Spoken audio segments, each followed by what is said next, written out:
What's up, guys? Mason the Brock Henderson here, and this is Agents of S.H.I.E.L.D. Season 4, Episode 3, Uprising. If you missed my last few reviews, I apologize for taking so long to get this review out. It's been forever since I've been able to catch up and watch all these shows on time, so I'm trying to get caught up. So let's talk about this episode. This is pretty much a continuation of what's going on between the Watchdogs, the Inhumans, and then S.H.I.E.L.D. So it starts off with you see Yo-Yo at this party, bachelorette party, and all of a sudden the lights go out and everything goes out. It's an EMP, shuts down everything. Helicopter comes crashing into a building because it even shut that down.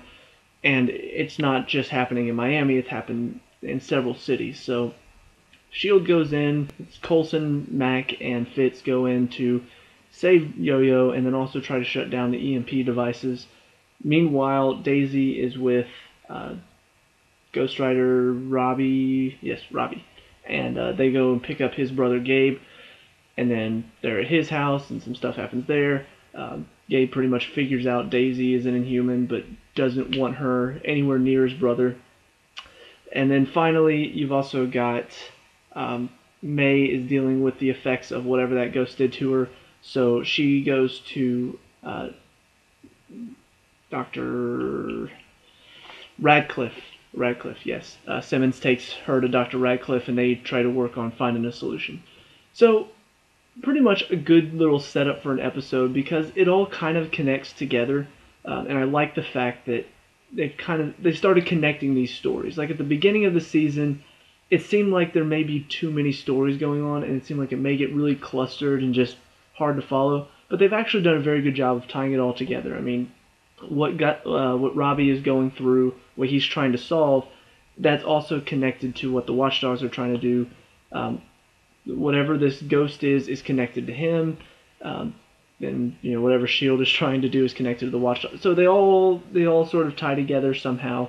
It's not just you got this story over here, you got this story over here, and they don't connect at all.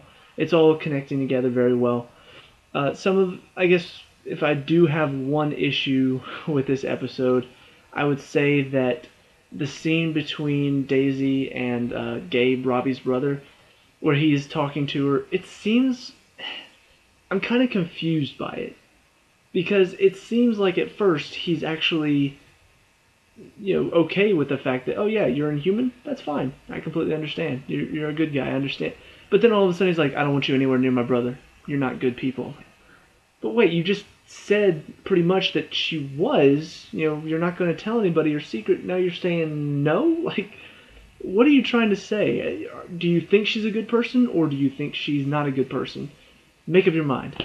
But I don't know. That was just the one little scene that kind of confused me. I was like, really? I don't know about that. But, I mean, several great scenes in this. I mean, you've got the scene where Coulson, Mac, and Fitz all show up to take out the Watchdog guys that are about to kill Elena. And it's just such a great fight scene. It feels like every single week there's that one fight scene that you're just like, oh, I want more of this. Just watching it, enjoying it, having a lot of fun. So yeah, great fight scene. They have another one that's, I think, well shot because it's in the dark. So you've got the EMP device kind of flickering on and off, on and off. And so whenever it comes on, you see like one hit and then it goes off. Flickers back on, you see a few more hits and then it goes back off. So I thought that was a pretty cool fight scene too. And then of course, by the end of it, they've shut off the EMP device. They talk to the director and tell him, look, we know how to do it.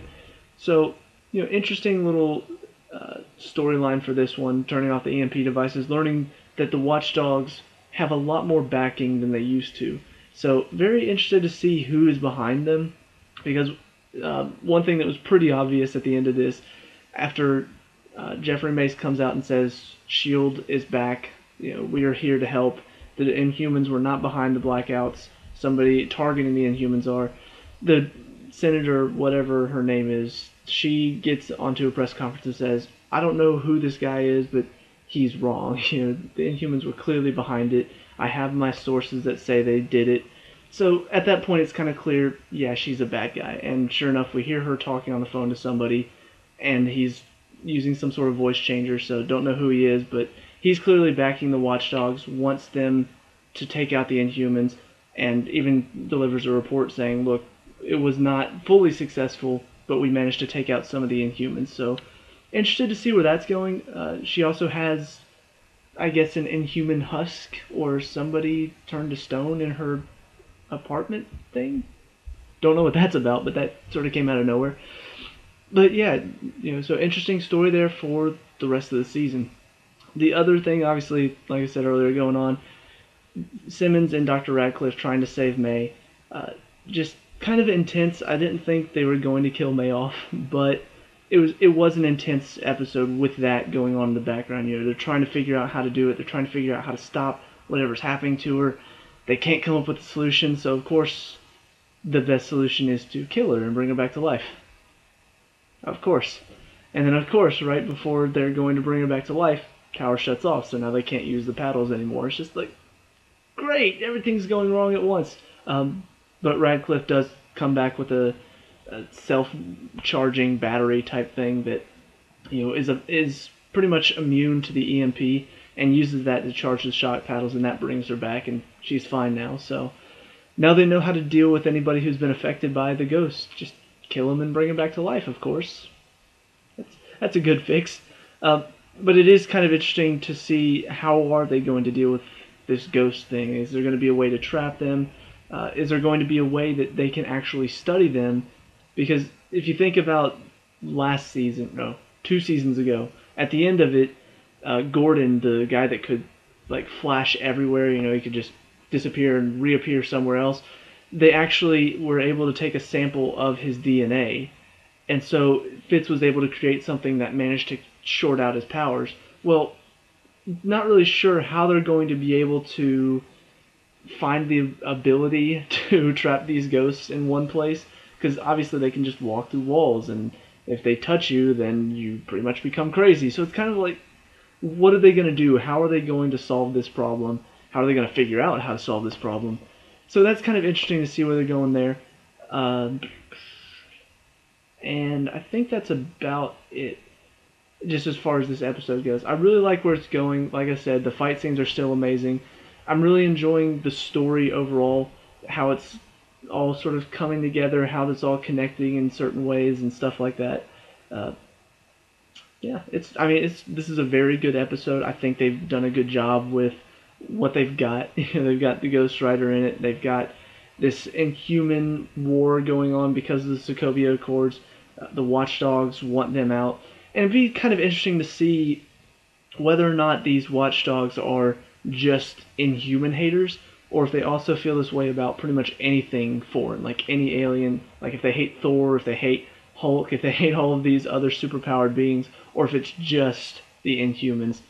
Don't know. We'll see where that's going, but I like what they've got going for it, and now S.H.I.E.L.D's back in the light, so that'll be interesting to see, especially when it comes to the Marvel movies. That'll be interesting to see how that all ties in to the Marvel movies. So I don't know. I'm curious to see what's going to happen, but hey, it's looking good, looking exciting.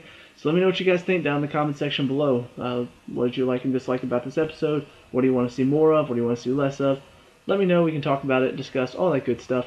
Leave a like and subscribe for future Agents of S.H.I.E.L.D. reviews, and I'll see you at the next one. Peace out.